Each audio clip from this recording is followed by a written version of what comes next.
What if I told you that the brain fog, the mood swings, even the trouble sleeping you've been blaming on age, might not be coming from your brain at all? They might be coming from your gut. Scientists now call your gut the second brain. And after age 60, the conversation between your gut and your brain changes in ways that affect your memory, your mood, and your energy every single day.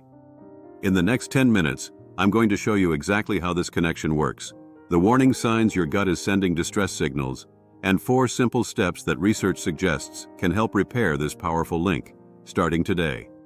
Stay with me, this one might change everything. Welcome back to Thriving After 60, the channel where we turn the science of healthy aging into simple, practical steps you can actually use. If you're new here, this is the place where we cut through the confusion and bring you research-backed strategies designed for adults in their 50s, 60s, and 70s. So if that sounds like you, hit that subscribe button and the bell, because today's video is one you'll want to come back to. Now, let's talk about something most doctors don't have time to explain in a 15-minute appointment, the gut-brain axis. And why, after 60, it becomes one of the most important systems in your entire body. Here's something that surprises almost everyone. Your gut contains around 100 million nerve cells. That's more than your spinal cord. Researchers at Johns Hopkins call this network the enteric nervous system, and they often refer to it as your second brain. But the real magic happens in the conversation between the two. Your gut and your brain talk constantly through 3 main channels. First, the vagus nerve. Think of it as a superhighway running directly from your gut to your brainstem. Information flows in both directions, and studies suggest that around 90% of that traffic actually goes from the gut up to the brain, not the other way around. Second, neurotransmitters. According to research published by Harvard Health, roughly 95% of your body's serotonin, the chemical most people associate with mood and happiness, is actually produced in your gut, not your brain. Third, the gut microbiome. These are the trillions of bacteria living in your intestines. When they're balanced, they help produce vitamins, regulate inflammation, and even influence how clearly you think. When they're out of balance, research indicates the effects can ripple through your entire body. Now here's why this matters more after 60. Studies from the National Institutes of Health show that as we age, the diversity of our gut bacteria naturally declines. The protective lining of the gut becomes thinner, and inflammation tends to rise. All of this can disrupt the gut-brain conversation in ways that may affect mood, sleep, memory, and even immune function. The good news? Researchers also tell us this system is highly adaptable. Even at 70, 80, or beyond, the choices you make in the next few weeks can begin to shift the balance. So how do you know if your gut-brain connection is struggling? Here are 7 warning signs that, according to the Cleveland Clinic and Mayo Clinic, may suggest your gut is sending distress signals to your brain. Number 1, persistent brain fog. That fuzzy, slow-thinking feeling that doesn't go away even after a good night's sleep. Number 2, unexplained mood changes. Increased anxiety, irritability, or low mood that seems to come out of nowhere.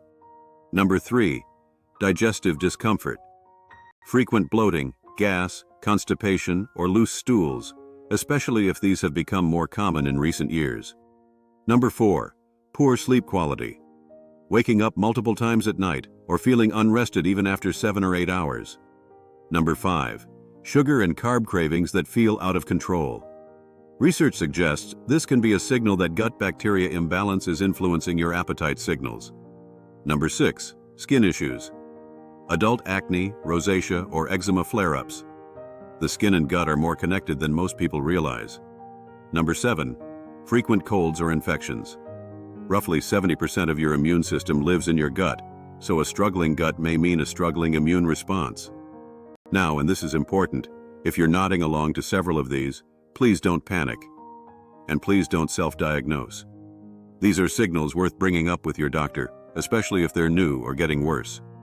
What I'm sharing here is educational, not medical advice. Now let's get to the part you came for. 4 practical, research-backed steps that may help support your gut-brain axis.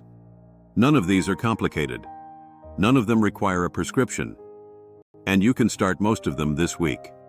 Step 1. Add a small serving of fermented foods to your daily routine. Research from Stanford University suggests that fermented foods may increase microbiome diversity and reduce inflammation markers. Good choices include plain Greek yogurt with live cultures, kefir, sauerkraut, kimchi, or miso. Start small. Half a cup of yogurt at breakfast or a tablespoon of sauerkraut alongside lunch. If your stomach isn't used to these foods, build up gradually over a couple of weeks. Step 2.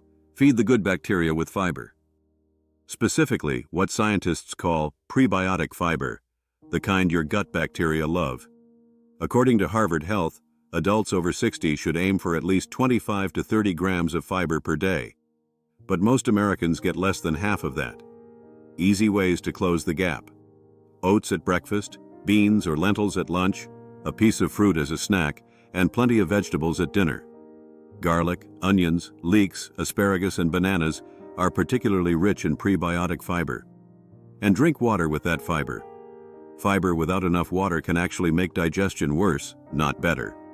Step 3. Move your body and calm your vagus nerve. Studies suggest that regular, moderate exercise increases the diversity of beneficial gut bacteria. We're not talking about anything extreme. A 30-minute walk most days, gentle yoga, or even gardening counts. And here's a bonus tip most people don't know. Slow, deep breathing, sometimes called diaphragmatic breathing, directly stimulates the vagus nerve. Research indicates that just 5 minutes of deep breathing, twice a day, may help calm the gut-brain connection and reduce stress signals. Try this. Breathe in slowly through your nose for 4 seconds, hold for 2, and breathe out through your mouth for 6. 5 rounds. That's it. Step 4. Cut back on the things that disrupt your gut. According to the Mayo Clinic, the biggest offenders for adults over 60 include ultra-processed foods, high in added sugars and seed oils, excessive alcohol, and unnecessary use of medications like NSAIDs and antibiotics. I'm not saying eliminate everything overnight. Start by reading labels. If you can't pronounce most of the ingredients, your gut probably can't process them well either. Aim for 1 home-cooked meal a day this week. Then build from there. And if you're on long-term medications, please don't stop anything without talking to your doctor first. This is about awareness, not abrupt changes. Let's bring it all together.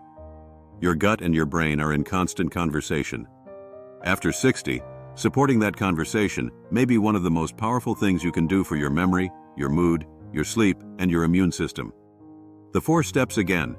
Add fermented foods, feed the good bacteria with fiber, move your body and calm your vagus nerve, and reduce the disruptors. Pick just one to start with this week. 1 small change is more powerful than 10 you can't keep up with. If you'd like to explore the products I mentioned today, I've put my favorite recommendations in the description below.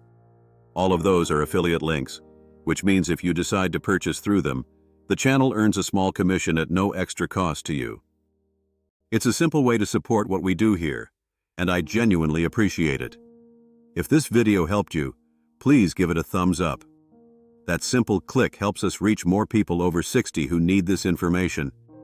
And if you haven't yet, hit subscribe so you don't miss the next one.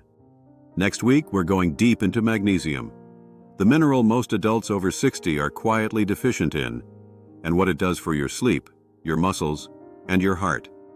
Take care of yourself. Take care of your gut. And remember, thriving after 60 isn't a dream. It's a decision you make 1 small step at a time. I'll see you in the next video. This video is for educational purposes only and does not constitute medical advice. Always consult your healthcare provider before making changes to your diet, exercise routine, or medications.